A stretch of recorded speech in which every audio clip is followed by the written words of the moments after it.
Welcome back into the Pick and Roll NBA podcast with Jet and Sap, presented by Full Press Coverage. Hope everybody is doing well, and I guess tomorrow is the end of the week because we have a short week this week. Good Friday is on Friday, so what do I say, Sap? Happy Good Friday. Is that a typical greeting? This is coming from the non-Gentile part of our show. Yeah, happy Good Friday. That makes sense. That's There you go. keeping it simple. There you go. So happy Good Friday to you, Sap, and to all those who celebrate. And we have a lot to get to today. And we really want to dig into all these things that are going on in the sports gambling world and the controversy now in the NBA and what's going on in the MLB with Shohei Ohtani. But first, before we get into all that sort of nitty-gritty stuff, we do have an interesting story that is developing here in the NBA as the postseason is rapidly approaching. Really just a couple of weeks left in the regular season. And it's a team we've barely talked about because they've kind of just snuck up and joined the party late. In fact, I think last week, Sap, or 2 weeks ago, we were saying, oh yeah, the West, however the play-in tournament looks now, it's basically how it's going to look then. But the Houston Rockets said not so fast and have won 9 games in a row, 9 of their last 10 games, and sit just a game out of that last play-in spot, the 10 seed, behind the Golden State Warriors, who are really they are doing the opposite. They're 4-6 in their last 10 games, and yeah, the Rockets are surging while the Warriors are floundering. So, Sap, are the Golden State Rockets going to make the play-in tournament? Yes or no? You just merged the two teams, the Golden State Rockets. That would be a pretty good You're team. right. I did do that.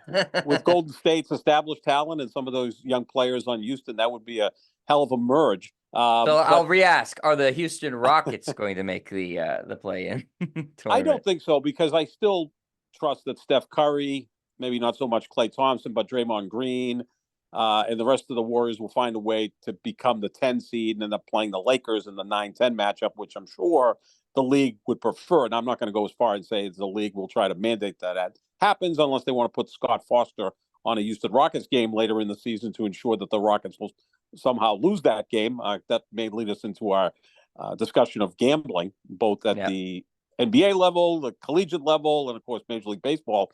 But the Rockets have been a real surprise story, especially the last couple of weeks when they've won 9 straight. They were at that point 6 games behind Golden State for that last spot, and we just assumed they'd be a lottery team and they could add to that talented young roster. But here they are, a game behind Golden State, playing at a high level. Are the Rockets doing it with a mix of really good young players and veteran players that they signed as free agents last July? Like, just go back 9 months ago when free agency hit, they signed 2 veterans that I think we all kind of scoffed at. Dylan Brooks, who kind of ran his mouth out of Memphis. I love him. Your guy, an Oregon guy, right? Yeah. And a really good player, good defender, can hit the 3. And they decided to sign him. And people were like, well, this guy was a problem in Memphis, but now he's considered a leader in Houston because they have so many good young players. And then Fred VanVleet, who comes with championship DNA, they signed him to a contract from the Toronto Raptors. So added 2 veteran players that can hopefully show these young players how to win. And it's really taking place. And I think, obviously, one of the biggest reasons the Rockets are playing at a high level is their head coach, Ime Udoka, who we both grew to really think was a good coach with the Celtics 2 years ago when he led them to the finals. And he's proving it again now here in Houston that the man can coach and he's going to coach defense.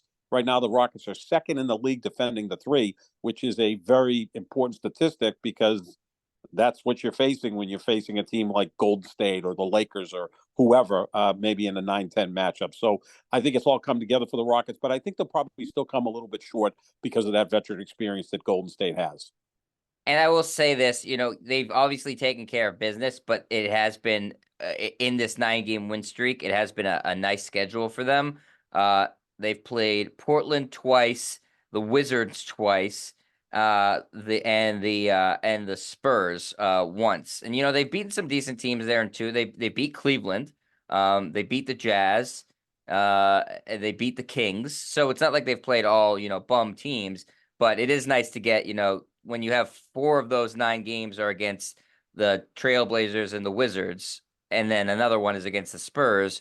The schedule broke for you in a decent way. It doesn't breaks for them so much towards the end of the year, though they do get one more game against the Portland Trailblazers, Sap. Because the rest of the way they have Golden State, Minnesota, Dallas, Utah, Oklahoma City, Miami, Dallas again, Orlando, Utah again, Portland, and then they end the season against the Clippers. So a much harder schedule down the stretch.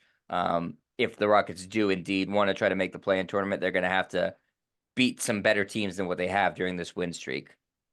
Yeah, I would think you could look at this and say that it benefits them if they don't make the playoffs because then they're in the draft lottery. But again, they'd have one of the better records of the teams in the draft lottery. So where would they be drafting at that point? Unless they got incredibly lucky and moved Right. up into the top three. Like that Right. doesn't happen very often. I think it would be a good thing for them to make the playoffs so that those young players get experience. And look, Houston's done a nice job drafting, right? I mean, I think when you look at Sengun, he's one of the rising stars in the NBA, averaging 20 points, 9 rebounds, and 5 assists. He's just getting better every year. Jabari Smith Jr. is a very, very good player. Jalen Green is a guy who I think can become a real star in this league. We're Yeah, seeing he's the last starting month or to two. light it up on the Yeah, scoring end. Yeah.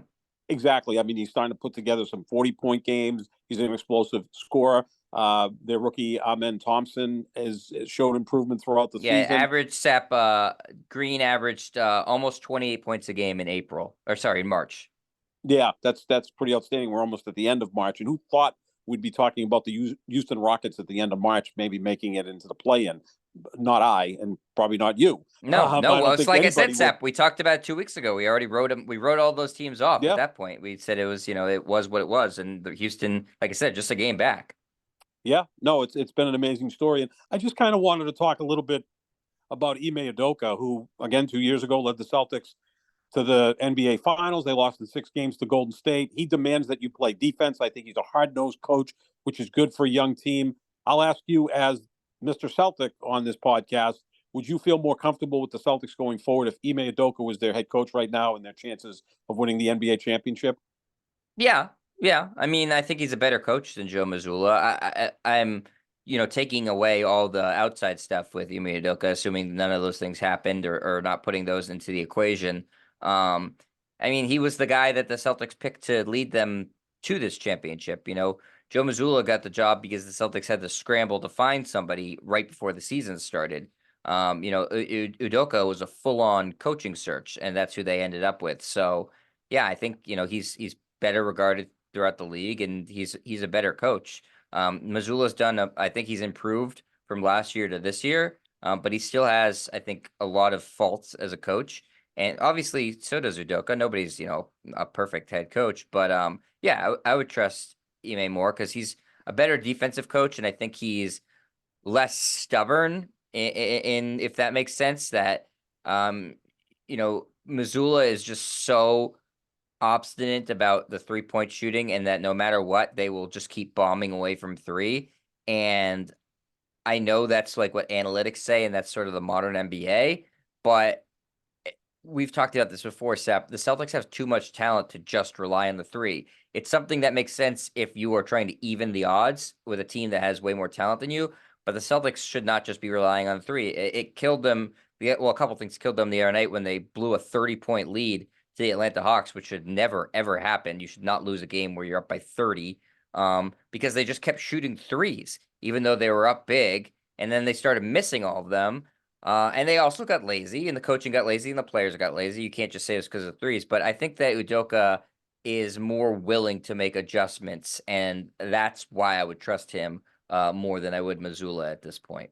I also feel that the players had a certain degree of fear of Ime Udoka. Not that they felt intimidated by him. Look, only so I'd be much a scared coach of can Joe do. Mazzulla. He's insane. Well, he's insane. Ime's a bigger guy, though. Ime's about 6'7" and played in the league and is a good sized guy. But yeah, Mazzulla may karate chop someone on the bench. I mean, apparently he can't block shots coming off the bench against the opponents anymore. That He's been was talked to about that. crazy. Which, yeah, I mean, there's no room for that in the NBA. I'm sorry, a coach cannot come off the bench to block even a shot after the whistle blows, because he doesn't want that player No, you don't taking see that in high a school. practice You throw. wouldn't see that. No, I mean, he's channeling Kevin Garnett, who, remember, after a whistle, if someone threw up a three or whatever shot, would always block it. And look, Yeah, which is yeah, I had no problem with yeah, it because yeah. he I was mean, on the court, Sap. He at least he was a was on the court. player. And he's a player, but of course he's such a hardo, Kevin Garnett, and kind of a Yeah. fake tough guy. He had the 3 rebounds in Game 7 of the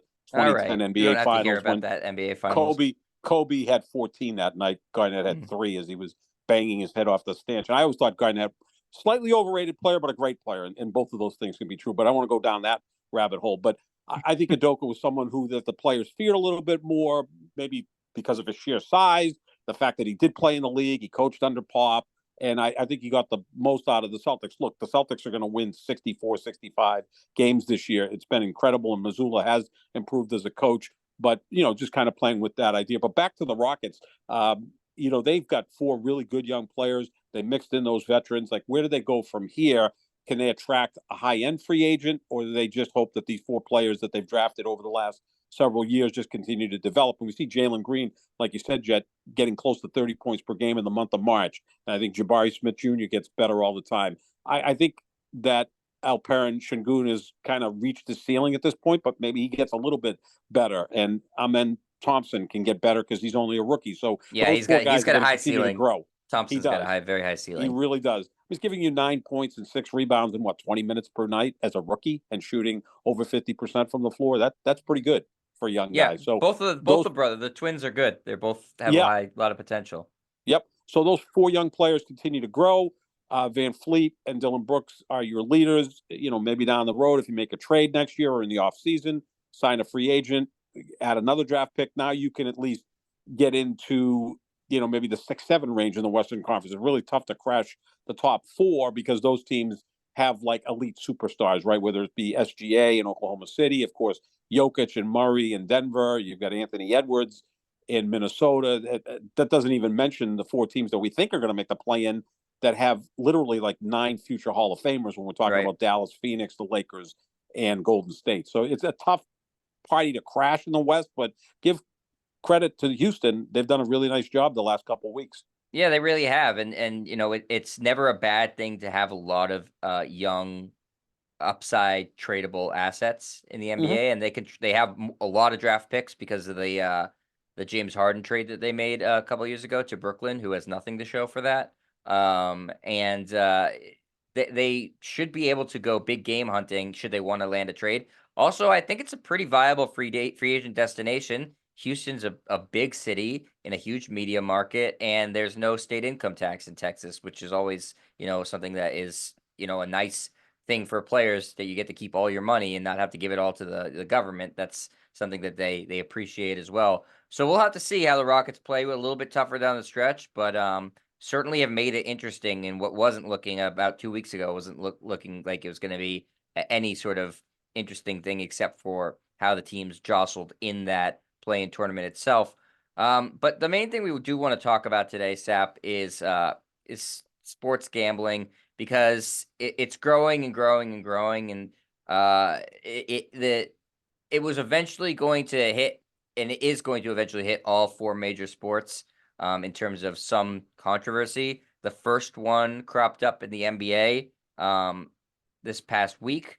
Jontay Porter on the Toronto Raptors is being investigated by the league for suspicious betting activity, specifically with player prop bets. If you don't know who Jontay Porter is, he's the brother of Michael Porter Jr. From the Denver Nuggets. 24 years old, like played at Missouri like his brother. He's been sort of a journeyman as a professional. Was on the Grizzlies in the G League. This year, he's been a 2-way contract with the Raptors. 26 games for them this season, averaging 4 points a game. So not like a player that the average NBA fan would have any idea who he is, but he's going to be the poster boy for how the NBA responds to this. And it's something that I think everybody has been waiting to see, and now we're going to see it play out. And Sap, so why don't you just start with your thoughts on the whole situation? Well, the interesting part about this, Jet, is that Jontay Porter, every player, or it appears to be almost every player in the league, every game has over and unders for prop bets, right? So you can Yeah, bet over under on points, rebounds, assists, 3-pointers made. And it doesn't have to be all the top players. It doesn't have to be LeBron James, Steph Curry, and the rest of the great players in the league, right? It can be guys that come off the bench. You see with yeah, the Celtics, Peyton You can pick Pritchard, anybody. okay, Yep. pick anybody. So Peyton Pritchard in a given night, his over and under is 11.5. Let's use that as an example. Well, you look at it and say, well, Jaylen Brown's out tonight, so he's probably going to play more minutes, so I'm going to take the over. Okay, so you go ahead and do that. In this case, there was an incredible amount of action on under points, under rebounds, under assists, and under 3-point made for Jontay Porter. And the danger of that is, in one of the games, he came out after 3 minutes with an aggravated eye injury. And in another game, he came out with a stomach virus. Now, the problem with this is if you only play 3 or 4 minutes, you're going to fall under in all those categories, unless you're, have the most incredible 3 minutes in the history of the sport. And certainly that player is a marginal player at best. He's not going to do that. So the betting industry looks at that and says, well, we have an unnatural amount of money on these prop bets for a pretty much unknown player. Something is up at that point. If we were going into like a Thursday night doubleheader and it was the Lakers against Minnesota, well, there's going to be a lot of action on LeBron's props or Anthony Edwards props. I get all that. But this particular player, why was that the most bet amount of props in a given night? Is because on a given game going on. On a given game, with the prop bets, 99.9% of them are going to be on the team's top 5 or 6 players. Because they're going to play, right? Not the last guy on the bench, yeah. Right, because you don't know how many minutes Jontay Porter's going to play. Is he going to play 3 minutes like he did in these games? Because he bowed out with an injury, which would lead you to believe that he was in on this, obviously. And again, he's making $400,000 a year. So, if he was able to make 20, 30,000 through a syndicate or what have you, then, that money is pretty big for even someone making $400,000 a year. Although his brother makes $34 million a year. If he's hard up for money, hit your brother up for some money. Right. You don't want to bring him down either. And there are betting syndicates out there that pick their spots with this. Now, the difference between illegal bookmakers and the legal bookmakers, and we'll get into this with Shohei Ohtani, is that the legal betting entities take a supermarket approach to gambling. They have everything on there. You go on a site, there's literally thousands of different bets that you can bet: prop bets, quarter bets, halftime bets, how many points a player's going to score in a quarter. It's live a betting. You can bet who's going to hit the next basket. Exactly. So there's so much stuff. That's the supermarket approach. Like supermarkets sell Scotch tape, pens, batteries. They don't make a lot of money on them, but they sell them because they don't want you to go to another store. Well, the same thing with the betting entities is they want you to stay with them, whether it's DraftKings or whoever. Right. And you just are married to them. And then most of the time it's small amounts. Who's betting $5 on this or $10 on that, and you don't really get hurt. But a betting syndicate will find a weakness, and now they exploit it. And then you have tens of thousands of dollars on under points for Jontay Porter or under rebounds for Jontay Porter. That is a total red flag. And now the betting entities are going to be upset about that because they're going to take a bath on that. They don't have enough to offset that on the other side. Like no one's betting over on those numbers because they don't even know who this guy is.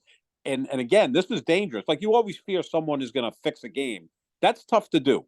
It's the officials can do it more so than the players, because you can go out there and get the star player in foul trouble right away, and that can tilt the game. Or the official can get involved with the overs and unders because, let's slow it down. We're going to have a lot of free throws, and that's going to add to the points, whatever the case may be. That's dangerous. This is really dangerous because now the betting entities are going to push back against this because they're in business with the leagues.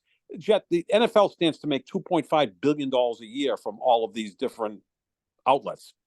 $2.5 billion a year. They want to make sure that they're protected and making money so that the NFL can make money. And I'm sure these numbers are going to go up in the NBA as well. This is dangerous stuff. It really is. Yeah, I mean, all these leagues now have official gambling partners. They've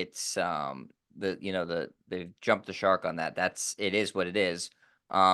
And just so you know, Seth, the one source told ESPN that multiple accounts were trying to place bets of between $10,000 and $20,000 on just one game against the Clippers on Porter prop bets, unders on it. 20,000, multiple people. So I don't think it was just him betting on himself. He was telling people. That's exactly like a you're saying. Again, yep. So like you feel like he's telling his friends, telling his family, "Hey, go with the under tonight." Is that your best guess?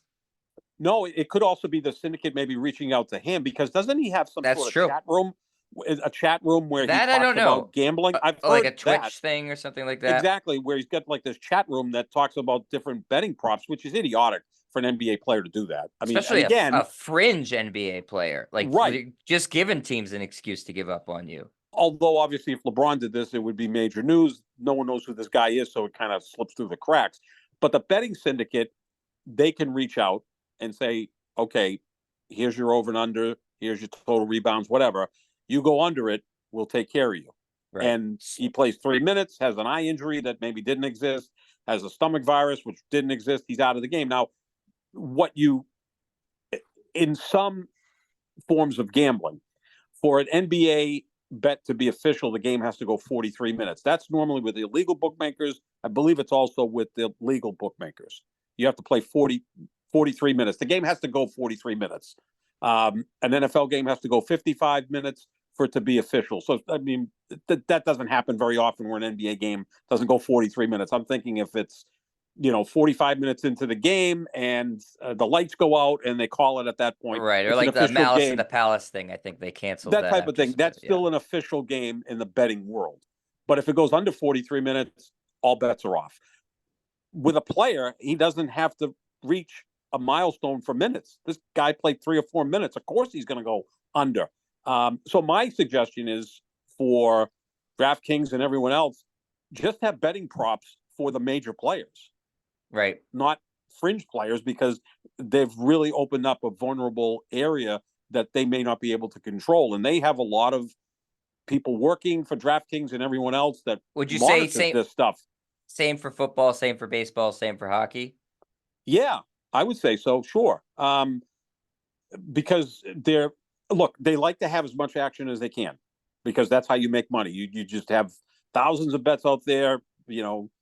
500 people lose, 600 people lose, the same amount win. They win with the juice, the vigorish as it's called, and they make their profit. That's the whole idea of gambling. But when you have so much money just on one side, now you've opened up a very, very delicate situation that you're going to lose, especially when the fix is in with whatever syndicate's involved. And if the player's involved, you know, BetMGM or DraftKings is going to lose without question. So, yeah, just limit it to, especially in the NBA, the top players, and eliminate the fringe players for sure.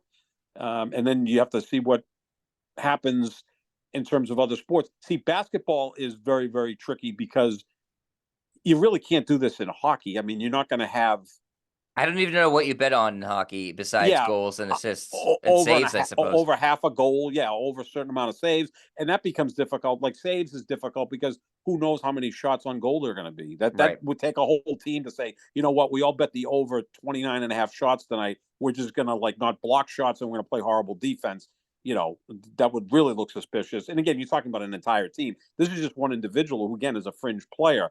Hockey goalies are susceptible to this, but they're paid so well. I would hope they don't get involved with So what, something like Sap, this. of the four major sports in North America, what would you say is the most susceptible to it? It's Is it basketball. basketball? Oh, without question, because there's only 5 players on the court at the same time, and I'm not even speaking about fixing a game. Like I don't think NBA games are fixed. I think the officials have somewhat heavy-handed, especially when Scott Foster's officiating Chris Paul in a playoff game. It seems to always go against Chris Paul. But yeah, because there's so few players, and again, we talk about ball dominant players, like those guys can really influence a game. But I do worry more about the fringe players impacting these bets in terms of over and unders when it comes to points, rebounds, and assists. I've always felt that lower level college basketball is where you've seen betting scandals. I mean, BC in the late 70s, Sure. City College of New York, decades before that. Yeah. There have been betting scandals in college basketball because, again, you're talking about young guys who probably aren't going to make it to the NBA. So this is their chance to cash in a bit. Now you hope players don't have to do these types of things in college because they're making some money now with NIL, but not every player makes money because of NIL. So everyone's desperate at that point to try to make some money. Football, the quarterback, obviously, but look, quarterbacks are making an inordinate amount of money. I mean, they Right. They think have no Patrick real Mahomes is motivation going to to do it. throw a game. No, he's first of all, the guy's too competitive to do that. Baseball, I would I, think with taking the under on hits or the sure, over yeah, on strikeouts, a player yep, could easily whiff on exactly. purpose. Yeah, sometimes you see in baseball 1.5 total bases for a guy, and let's say he's just come up from the minor leagues, and you know what, I'm not going to get a hit tonight. Yeah. I'm going to swing through. I mean, that's a tough one to pull off because if you still get 4 at bats, maybe you. I mean, how much can you make it look like you're still trying and not trying? With basketball, it's the minutes played that's dangerous, right? Like, Yeah. there's no way that guy's going to go over any of those prop bets by playing 3 or 4 minutes. So that's where they're really going to be fighting this. And Right. I'm And well, sorry, go ahead, Seb. no, and like you said, they're business partners. Like Robert Kraft owns part of DraftKings, doesn't he?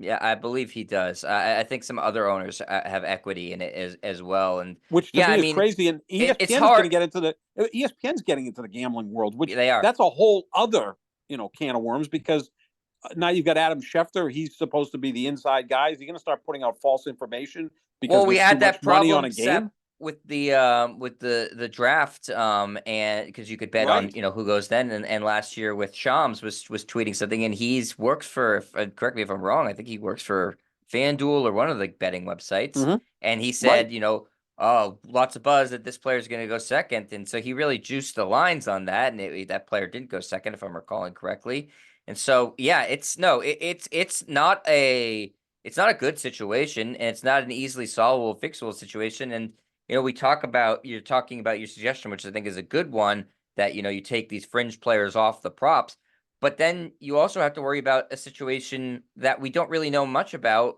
that's playing out too in Major League Baseball Mm-hmm. with Shohei Ohtani, who's I'd say arguably, probably not arguably, honestly, the best player in baseball right now, and we're talking about millions and millions of dollars being taken from his account going into to be paid gambling debts, but he's saying it was his interpreter who was stealing money. So, there's nothing to stop players who are making a lot of money from saying, "Hey, I can make even more money." You'd hope that, sometimes you'd say, "Okay, I'm making plenty of money. I'm famous. Enough is enough. I don't want to damage my reputation." But you can't guarantee that. And I don't want to accuse Shohei Ohtani of doing something he hasn't done, but there's certainly more to the story that's been come out, and it is suspicious. And I think that people are naive to think that just because a player is making millions of dollars as a star player, that they wouldn't try to make extra money. There is some star player out there who is probably doing something like that, or has in the past. We all know about Pete Rose. We know about Michael Jordan, Charles We know about Barkley, Michael Jordan, Antoine sure. Walker. Yeah, I mean, these guys gambled a lot after they retired. Do we know if they were gambling when they were playing? I mean, the I mean, the suspicion odds was are that yes, Sap, right? If you're gambling that much when you retire, the odds are you're probably gambling when you're playing. it's a sickness. It is. And the other thing, too, is, and I've been around a lot of these people, I can speak from experience. A lot of gamblers that I knew were former athletes, like not Michael Jordan, Charles Barkley, Shohei Ohtani, or whoever. I mean, they weren't professional athletes, but they were good high school athletes, good collegiate athletes. One thing all of those people have in common, even at the high school or collegiate level, incredibly confident. So they Yep. just think that all their bets are going to hit, right? And of course, that's not the case. If you hit 52 or 53%, you could turn a profit. That's not easy to do. But that's one thing they all have in common. I'm sure every bet Michael Jordan or Pete Rose or whoever put in, they expected to win every one of those bets. They don't put them in to lose. So that's the other thing. The whole story with Shohei Ohtani that is a bit odd is okay. So his interpreter was making about $300,000 per year. Maybe he had a gambling problem, and the illegal bookmaker, because again, gambling's illegal in California, which is a whole other discussion. I think it's illegal in California because the casinos in Vegas draw from California so much that they want to keep it illegal Right. in California. That's a great ground for them. But what you normally do with a bookmaker, legal bookmakers, you square up every week. Now there are certain situations where a high end client will have a square up figure. So maybe it was $500,000. Are you going to give credit of $500,000 to a guy making $300,000 a year? Yeah, it makes no Not sense. likely. Makes no sense unless Shohei Ohtani said, my guy's good for it, and he was taking care of the gambling debts. But now Shohei Ohtani is putting himself in a very precarious position, knowing how sensitive baseball is to gambling. And all of these sports have to be sensitive to that, because what makes sports fascinating and so popular is we don't know the outcome. Once the outcome is fixed, it loses an awful lot of its interest, right? If you went Yeah, into that Super Bowl saying, I know exactly what's going to happen. It's going to go to overtime, and the Chiefs are going to win by 3 points, guaranteed. And it's going to be some controversial call on what Kyle Shanahan does. Does he accept the ball to start overtime, or does he kick off? Like, if you knew all of that, why watch? That's the beauty of sports. It's the best reality TV we have. right. It's That's the really what these leagues have to watch out for. no, it's the unpredictable nature. That's why you watch every game, because you don't know what's going to happen. And at the if the games are fixed and you know it, at that point it becomes wrestling. I'm not Mhm. bashing wrestling. I'm a wrestling fan, but it's not the same as live sports. People are writing the plot of wrestling. People aren't writing the plot of, if there were, the Celtics would have won a lot more championships and the Patriots would be god awful right now. Um, and frankly, if people were writing the plot, the Knicks would have been really, really good at basketball for the past 40 years instead of awful, or the Bulls. Um, Mhm. so you're absolutely right, Sap. And this, my prediction is it's not gonna suddenly, whatever they come down on with Porter, it is not gonna stop the next gambling scandal from happening. And it's hit the MLB before, it's hitting the MLB right now. This is one of the first big ones in the NBA with a player. Obviously, the Tim Donaghy scandal was massive. And the NFL is eventually going to get hit with something big too. I just think, like you said, Sap, with all Well, these, Kevin Ridley got suspended for essentially that's a year true. and a half, And and he he was came back. he was low stakes betting too. He bet like 2 grand total. He bet like a $1,500 5-team Right. parlay, which is It was idiotic. I mean, so good luck no, it's hitting that thing. super dumb. Right. But you know what? If you're making $8 million a year and you throw $1,500 on a 5-team parlay, you're not putting yourself in jeopardy. Although it is told by the league to the players, you can't do that. So Right. don't do it. You want to jeopardize all that money, then you're an idiot. But it has to do with, it's a hard double standard now that the league is saying we can make all this money from gambling, like you said, billions of dollars from being gambling partners, but you players cannot be involved in any way, shape, or form. Mm-hmm. That's a really tough sell, and the players are acutely aware of how much money the leagues are making from these gambling entities, and they want a piece of it. And other players are saying, well, if I can't get a piece of it, this is how I'm going to get Well, extra money. well, they do get a piece of it, though. I mean, okay, if the NFL makes $2.5 billion in a given year from gambling, 48% of that goes back to the players. So let's say 1.2 billion of that goes back to the players. Figure out how much that is for every player in the league. So it's going to up the salary cap, which ups salary. So they do get 48% of it. The problem is these are still young guys with a lot of disposable income Yeah. who are competitive, who think that they can hit a 5-team parlay. And then you go have the Super Bowl in Las Vegas, of all places, and these players can't walk through the casino. Right. So it's kind of like, come to the buffet, look at all that fabulous food up there, but you can't eat any of it. Yeah. And I would think, having known a few collegiate and professional athletes in my life, I think that most of the bets that they make, similar to Pete Rose, are bets on themselves to overperform. That's Right. their sort of mentality. And I get that opens up a huge can of worms, and you just can't bet on sports if you're playing it. But I don't have nearly as much of a problem with that as like what Porter was doing, which was basically betting against yourself to make money. So he was basically playing worse to make more money. That's Or really playing bad. less. He was Or playing playing less less. with the fake injuries. Now, the thing with Pete Rose is he was the manager. So now if he bets his team, and look, Pete Rose, what we call is a shotgun gambler. Like he would bet like 12 games each for like $1,000. Like that's also insane. The best gamblers pick their spots. Like there'd be one game in a given night. You go, okay, that's the one I like. I'm going to bet. Win or lose, we move on to the next day. When you bet 10, 12 games in a given night, you're just asking for trouble. John Gotti used to do that, but John Gotti didn't have to pay Right. because good luck to the person trying to collect from him. So Pete Rose was bet on the Reds. Now he's going to manage differently, right? So like he's going to use up that bullpen. He's going to treat that game like Game 7 of the World Series. Is he going to burn out his pitchers? What does that mean for the next game? And the next game, when he doesn't gamble on his team, doesn't bet on his team, is he sending a signal that it's time to bet against my team?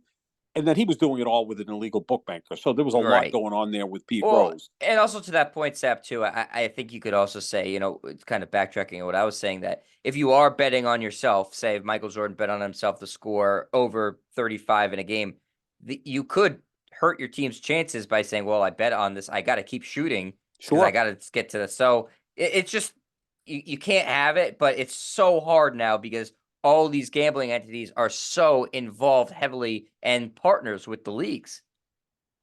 That's where the problem is. And Yeah. it's I so mean, easy to gamble now, Sap. It's easier than it ever been before. I have it right on my phone. It takes me 30 seconds to make a bet yeah, from opening exactly. to searching. It's so easy. Right. Yeah. I mean, no one goes to casinos anymore. I mean, they've got the Encore in Everett, and I know a few guys that go over there. They're old school. They like to go to the casino, go to the sports book, make the And then you bet, get the watch the cash in your game, hand. Yeah, and once you cash get in your hand. It's different, and they think they can control it better than having it on an app, and you're adding money to it from your bank yeah. account. But the sports rooms, the sports books at Encore, they're pretty barren for the most part, and they're going to start making them smaller and putting slots in there, which are guaranteed money makers for the casino. So, yeah, it is a problem that they're going to have to deal with. But the one in the NBA that we're talking about, Jontay Porter, that's one that you just got to eliminate fringe players because that's way too risky. Like, okay, Are they gonna hammer him, Sap, with like a lifetime ban, do you think? they probably will because he's a fringe player. Like I don't know how much he would play in the NBA anyway. He's kind of gone back and forth, and he's Right. just one of those guys.